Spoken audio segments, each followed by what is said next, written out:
Господин Рутев.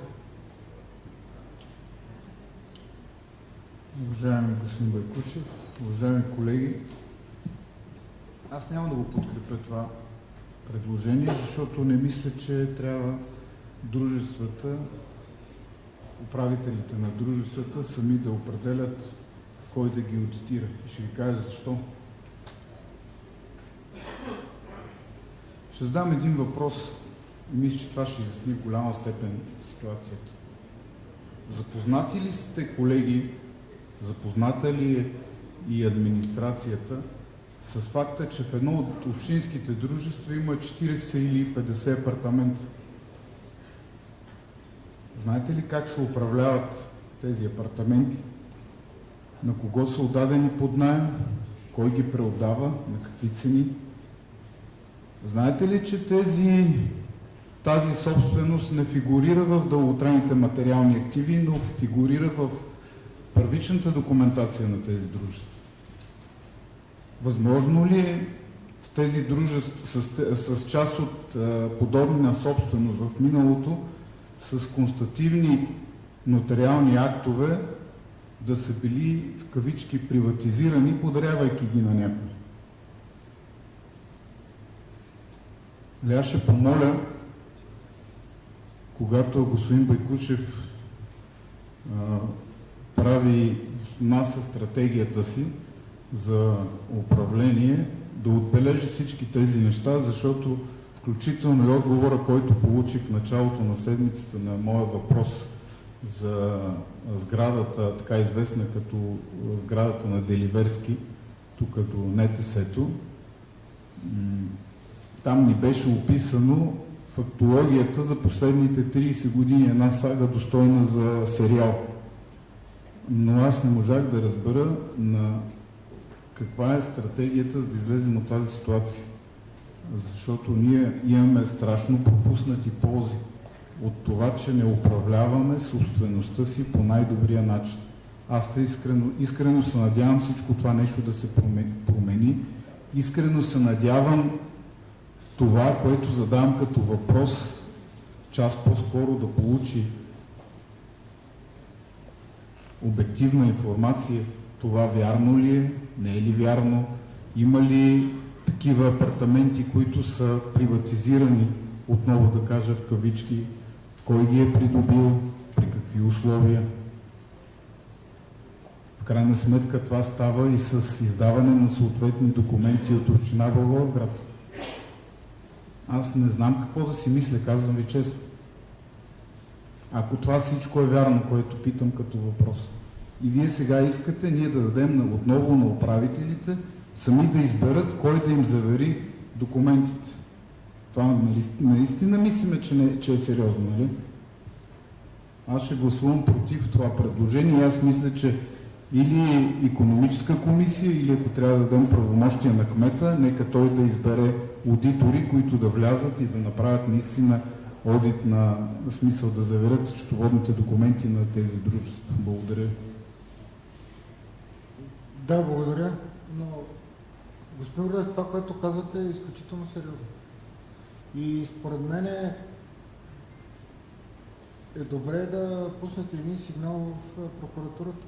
Наистина, сериозно ви казвам. Това означава, че имате данни за извършено престъпление и вие сте длъжен по смисъла на закона да напуснете такъв сигнал. Не само в питане, което да мине тук между другото. Това, което твърдите, трябва да го защитите или тук, или наистина да пуснете сигнал в прокуратурата, защото аз лично чувам за подобно нещо за първи път. Съм от доста време. И това е проблем, господин Тасков.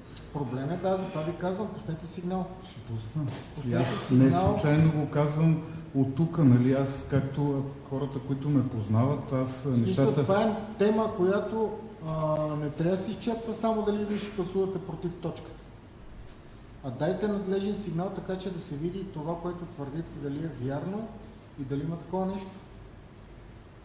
Съвсем сериозно говоря. Ама и аз сериозно, да не мислите, че ще си губам тук с нещата, които говоря. Тоест това, което казвате, наистина е за прокуратурата, не е за мотив да гласувате против избор на аудиторите. Това се опитвам да ви кажа. Аз разбирам какво говоря, господин Тасков. Други желаящи за изказване, колеги? Госпожа Мурта. Аз се присъединявам към мнението на господин Тасков, че тук беше загатнато за нещо сериозно като тема и просто искам да попитам, защото въпросът наистина ще остане висящ, поне за кое дружество става въпрос.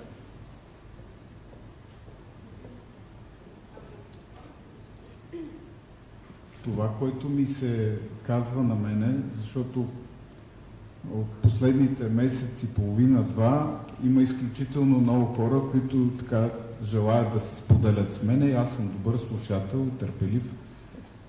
Така че нали, това, което имам като информация, касае биострой. Но затова задавам въпроса, вярно ли е това, не е ли вярно? Ако е вярно, кой случва ли с такива неща? Защото доколкото ми се подсказва, имало включително наскоро, в смисъл миналата или по-миналата година, така да го кажа в кавички, разправия между общината и областта за това, че областта е актувала като държавна собственост точно такъв апартамент, който иначе се води по документи в първичните документи на биострой. И тук въпросите са много. Нали, аз не твърдя празни приказки на принципа една жена каза на пазара. Нали, такова нещо няма да чуете от мен.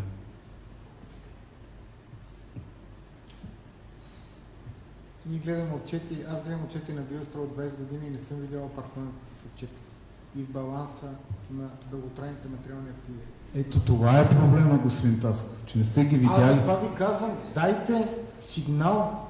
Вие твърдите, че едва ли не има някаква черна каса, биострой Не, от нищо не 50 твърдя. Аз апартамента. питам дали е вярно това. Аз питам дали е вярно. Аз ви казвам, че това, което казвате, е много сериозно. И е хубаво да има последващи действия. Не само да питате. Вие питате малко като от последна инстанция. Нали, някой да ми отговори, кой да ви отговори? Кой кмета ли очаквате да ви отговори? И аз. Пуснете сигнал, наистина, това са сериозни въпроси, които казват. Добре. Не е добре само... Ама защо?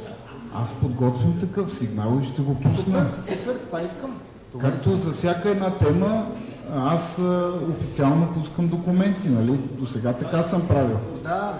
И ще продължа да го правя. Имам още много Начинът, такива. който го казвате, ние всичките ставаме свидетели, господин Оров. Вие казвате, че имате данни за престъпление и тук 41 човека плюс хората, които присъстват, стават свидетели. Вие сте уведомил, че има престъпление и нали, ние ако не реагираме по някакъв начин, ставаме... Добре, радвам се, че разбирате какви сме всички. Разбирам, много добре разбирам. Ако позволите,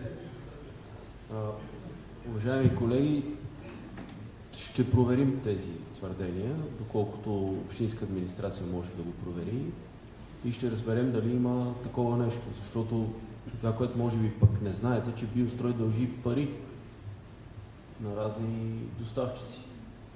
И всъщност биострой не е дружеството, което извършва сметосъбирането и сметоизвозването на Благоевград след реформите, които бяха направени в предишния мандат. Това е общинско предприятие чистота.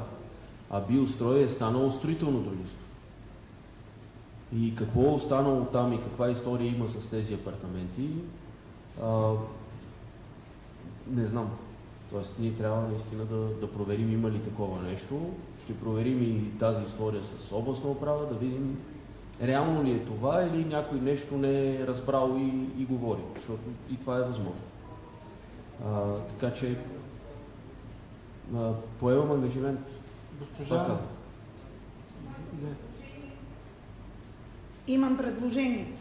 И предложението ми е да възложим не на управителите на общинските дружества, а на кмета да избере аудитори, да